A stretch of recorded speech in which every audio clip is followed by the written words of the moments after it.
श्रीराम समर्थ. श्री गणेशाला, शारदेला, समर्थ सद्गुरूंना, सुतांना, सनकादिकांना, शुकाचार्यांना वंदन करून क्षणभर नामस्मरण करू. श्रीमद भागवत सारामृत कथेचे श्रवण करू. ओम नमो भगवते वासुदेवाय. ओम नमो भगवते वासुदेवाय. ओम नमो भगवते वासुदेवाय. ओम नमो भगवते वासुदेवाय. ओम नमो भगवते वासुदेवाय. गोपाल कृष्ण भगवान की जय. सच्चिदानंद रूपाय विश्वोत्पत्त्यादि हेतवे तापत्रय विनाशाय श्रीकृष्णाय वयं नमः. श्रोते हो नमस्कार. शुकाचार्य म्हणतात, राजा भगवंताचा तो नरसिंह अवतार बघितला, सगळे देव थरथर थरथर कापायला लागले. कुणाचीही समोर जाण्याची हिंमत होत नव्हती. त्यावेळेला ब्रह्मदेव या बाळाला म्हणाले, प्रल्हादं प्रेषयामास ब्रह्मावस्थितमंतिके तात प्रशमयोपेहि स्वपित्रे कुपितं प्रभुं. बाळा जा, त्यांना जाऊन शांत कर. तुझ्या पित्यावरतीच ते कोपले होते, आता तू जाऊन त्यांना शांत कर. असं म्हणल्यावरती या प्रल्हादाने हात जोडले. ठीक आहे म्हणून सावकाश भगवंताच्या जवळ जाऊन हात जोडून त्यांनी भूमीवर साष्टांग नमस्कार घातला. मंडळी, साष्टांग नमस्कार भगवंताला प्रिय असलेल्या नवविधा भक्तीमधली एक दिव्य भक्ती, ज्याला नमस्कार करणे, नमन करणे, वंदन करणे. म्हणून जे प्रल्हादानीच भक्तीचे जे 9 प्रकार सांगितले होते ना, श्रवणम कीर्तनम विष्णू, स्मरणम पादसेवनम, अर्चनम वंदनम दास्यम, सख्यम आत्मनिवेदनम. गोपाल कृष्ण भगवान की जय. वंदन ही भक्ती. म्हणून या 9ही भक्तींचं समर्थ रामदास स्वामींनी अतिशय उत्तम विवेचन केलं श्रीमद दासबोध ग्रंथामध्ये. समर्थांनी किती सुंदर वर्णन केलं. ते म्हणाले, 6वे भक्ती ते वंदन, करावे देवासी नमन, संत साधू आणि सज्जन, नमस्कारित जावे श्रीराम. आता नमस्कारातही काही विशेष प्रकार सांगितला आहे. त्यामध्ये सूर्यासी करावे नमस्कार, देवासी करावे नमस्कार, सद्गुरूस करावे नमस्कार, साष्टांग भावे श्रीराम. सूर्य, देव आणि सद्गुरू यांना साष्टांग नमस्कार केला पाहिजे. साष्टांग नमस्कारास अधिकारू, नाना प्रतिमा देवगुरु, अन्यत्र नमनाचा विचारू, अधिकारे करावा श्रीराम. वेगवेगळ्या प्रकारचे नमस्कार वेगवेगळ्या ठिकाणी करायचे. साष्टांग नमस्कार मात्र भगवंताला, सद्गुरूला केलाच पाहिजे. भक्त ज्ञानी आणि वितरागी, महानुभाव तापसी योगी, सत्पात्रे देखोनी वेगी, नमस्कार घालावे श्रीराम. समर्थ म्हणतात, लोक हो शंकर शेषशायीच, मार्तंडो मारुतीस्तथा. महादेव भगवान विष्णू परमात्मा, मार्तंड म्हणजे सूर्य, मारुतीराय, एतेषां दर्शनं पुण्यम नित्यनेमे विशेषतः. रोज यांचं दर्शन घेणं अत्यंत महत्त्वाचं आहे. यांचं रोज दर्शन विशेष काहीतरी फलप्राप्ती करून देतं. म्हणून नमस्कार केलाच पाहिजे. नमस्काराने काय होतं, कुठेही करा. आकाशात पतितंतोयम यथा गच्छति सागरा. आकाशातून पडलेलं पाणी जमिनीवर कुठेही पडलं तरी समुद्राला जाऊन मिळणारे. सर्वदेव नमस्कारान केशवम प्रतिगच्छति. कुठेही केलेला नमस्कार भगवंतापर्यंत जाणारे.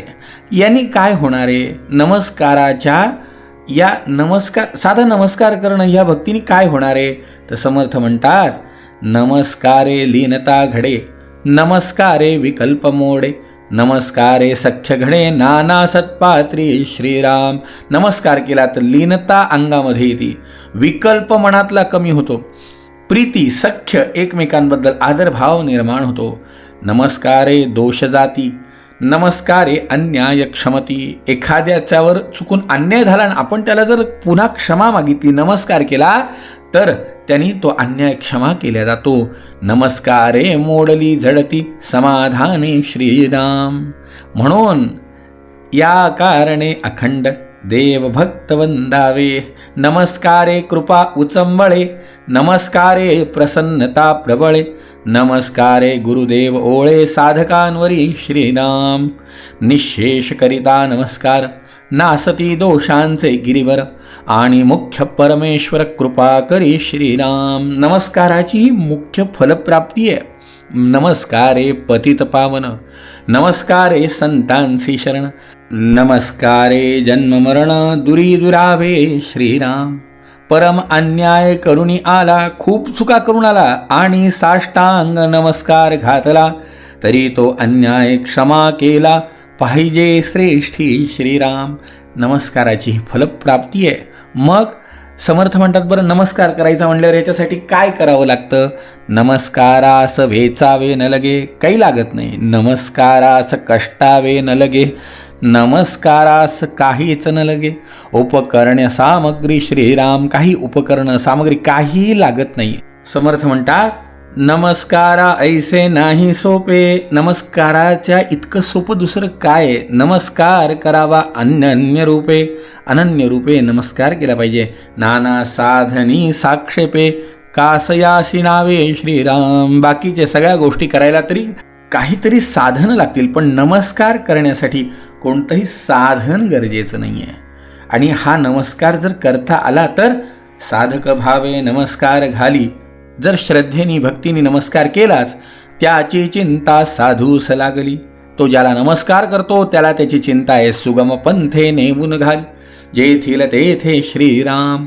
म्हणून समर्थांनी आवर्जून सांगितलंय, या कारणे नमस्कार श्रेष्ठ, नमस्कारे वोळती वरिष्ठ.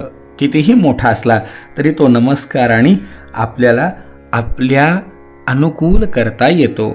आणि मग मला सांगा, प्रल्हादाला ही भक्तीचे सगळे लक्षणं माहिती होते. भगवंताबद्दल त्याला प्रेम तर होतंच.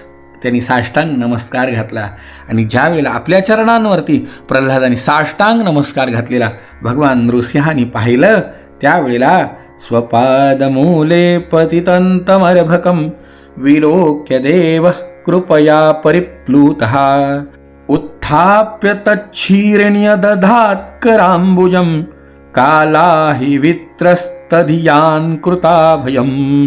आपल्या चरणांवर पडलेल्या त्या बाळाला पाहून देवांचे हृदय दयेने कळवळलं. त्यांनी प्रल्हादाला उठवून त्याच्या डोक्यावर काल सर्पाने भयभीत झालेल्यांना अभयदान देणारे आपले करकमल मायेनी ठेवले. मग काय हो, प्रल्हादावरती भगवंताची दया.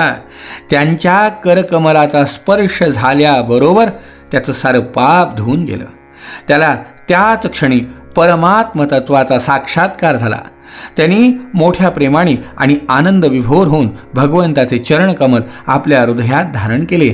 त्यावेळेला त्याचं सर्व शरीर पुलकित झालं. हृदयामध्ये प्रेमधारा आणि डोळ्यातून आनंदाश्रू वाहू लागले. प्रल्हाद भावपूर्ण हृदयाने आणि अनिमिष नेत्रांनी भगवंतांना पाहत होता. भाव समाधीत स्वतः एकाग्र होत प्रेम गदगद वाणीने प्रल्हाद भगवंताची स्तुती करायला लागला. ब्रह्मादय सुरगणा मनयोथ सिद्धा सत्वैकता नमतयो वचसां प्रवाहई. देवा, ब्रह्मदेव, देव, ऋषी, सिद्ध या सगळ्यांची बुद्धी नेहमी सत्वगुणी असते, तरीसुद्धा ते आपल्या प्रवाही वाणीने आपल्या विविध गुणांचे गायन करून अजूनही आपल्याला संतुष्ट करू शकले नाहीत. मी तर घोर असुर जातीत जन्माला आलोय. माझ्याकडून आपण संतुष्ट होताल का देवा?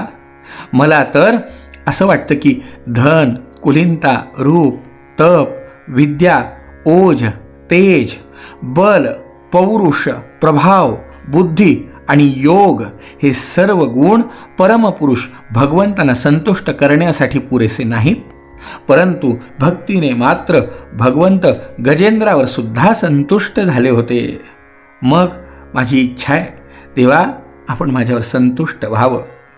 माझ्या समजुतीप्रमाणे 12 गुणांनी युक्त असलेला ब्राह्मणसुद्धा जर भगवान कमलनाभांच्या चरणकमलांना विन्मुख असेल, तर त्याच्यापेक्षा ज्या चांडाळाने आपले मन, वाणी, कर्म, धन आणि प्राण भगवंताच्या चरणी समर्पित केलेत, तो श्रेष्ठ आहे. तो आपल्या कुळाला सुद्धा पवित्र करतो, पण आपल्या मोठेपणाचा अभिमान बाळगणारा ज्ञानी सुद्धा आपल्याला प्राप्त करू शकतच नाही. मग देवा, आपण सत्वगुणाचे आश्रय आहात. हे ब्रह्मदेवादी सर्व देव आपल्या आज्ञाधारक भक्त आहेत.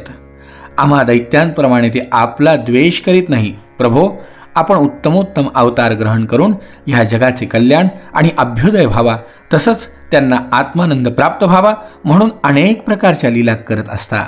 आपण असुर मारले, आता आपला क्रोध शांत करावा. जसं विंचू, साप ह्या सगळ्यांना मारल्यामुळे सज्जनसुद्धा सुखी होतात, त्याचप्रमाणे या दैत्याच्या नाशाने सर्व लोकांना सुख प्राप्त झाले. आता सर्वजण आपल्या शांत स्वरूपाची वाट पाहत आहेत. देवा नृसिंहदेवा, भयापासून मुक्त होण्यासाठी भक्तजन आपल्या या स्वरूपाचे स्मरण करतील. हे दीनबंधू, मी भयभीत झालो आहे, तो या असह्य आणि उग्र संसारात भरडल्या गेल्यामुळे. आपल्या कर्मांनी बांधला जाऊन मी या भयंकर दैत्य योनीमध्ये फेकला गेलो आहे. हे नाथ, आपण प्रसन्न होऊन सर्व जीवांसाठी शरण जाण्यास योग्य आणि मोक्षस्वरूप अशा आपल्या चरणकमलांजवळ मला केव्हा बोलवाल देवा, केव्हा बोलवाल. अशा प्रकारे प्रल्हादांनी 1 नाही 2 नाही 42 श्लोकांमध्ये भगवंताची स्तुती केली, भगवंताची प्रार्थना केली, भगवंताला विनवणी केली. आणि देवर्षी नारद म्हणतायत, एतावद्वर्णित गुणो भक्त्या भक्तेन निर्गुणः प्रल्हादं प्रणतं प्रीतो यतमन्युरभाषत. देवर्षी नारद म्हणाले, युधिष्ठिरा, निर्गुण भगवंताच्या गुणांचं भक्त प्रल्हादाने भक्तिभावाने अशा प्रकारे वर्णन करून प्रणाम केला. संतुष्ट झालेले भगवान क्रोध आवरून त्याला म्हणाले, प्रल्हाद भद्र भद्रंते प्रीतो हंते सुरोत्तम वरम वृणीष्वाभिमतं कामपूरोऽस्म्यहं नृणाम. हे बाळा प्रल्हादा, तुझे कल्याण असो. हे दैत्य श्रेष्ठा, मी तुझ्यावर प्रसन्न झालोय. तुझी जी इच्छा असेल ती माग, मी मनुष्यांच्या इच्छा पूर्ण करणार आहे. माम प्रीणत आयुष्मन दर्शनं दुर्लभम हिमे दृष्ट्वा मान्न पुनर्जंतु रात्मानं तत्पुमर्हति. हे चिरंजीवा, जो मला प्रसन्न करून घेत नाही त्याला माझे दर्शन होणे अत्यंत कठीण आहे. परंतु माझे दर्शन झाल्यावर माणसाला दुःख करण्याचे अजिबात कारण नाही. मी सर्व मनोरथ पूर्ण करणार आहे. म्हणून कल्याणाची इच्छा करणारे परम भाग्यवान साधुजन सर्वतोपरी मला प्रसन्न करण्याचाच प्रयत्न करतात. देवर्षी नारद म्हणाले, एवं प्रलोभ्यमानोपि वरैर्लोक प्रलोभनैः. असुर कुळाचे भूषण असणारा प्रल्हाद भगवंताचा अनन्य भक्त होता. म्हणून लोकांना मोह पाडणाऱ्या वरांचं प्रलोभन दाखवूनही त्याने त्यांची इच्छा केली नाही. देवर्षी नारद म्हणतात, युधिष्ठिरा, त्यांनी अजिबात कोणतीही गोष्ट प्रलोभनाने मागायची ठरवलीच नाही. भक्तियोगस्य तत्सर्व मंतरायतयार्भकः मन्यमानो हृषीकेशं स्मयमान उवाचः. वयाने लहान असून सुद्धा प्रल्हादाने जाणले की सर्व वर हे भक्तीमध्ये विघ्न आणणारे आहेत. म्हणून स्मित हास्य करीत तो भगवंताला म्हणाला, देवा, मामान प्रलोभयोत्पत्त्या सक्तं कामेषु तैर्वरैः. प्रभो, मी जन्मताच विषयभोगात आसक्त झालेलो आहे. आता पुन्हा मला या वरांच्या लोभात पाडू नका. त्या भोगांच्या संगाला भिवून आणि त्यांचा वीट येऊन मुक्तीच्या अभिलाषेनेच मी आपल्याला शरण आलो आहे. माझं कल्याण करा. अशा प्रकारे भगवंताला आपलं मनोगत सांगितलं. आणि पुढे राजा भगवंताचा आणि प्रल्हादाचा काय संवाद झाला उद्याच्या भागामध्ये श्रवण करू. जय जय रघुवीर समर्थ.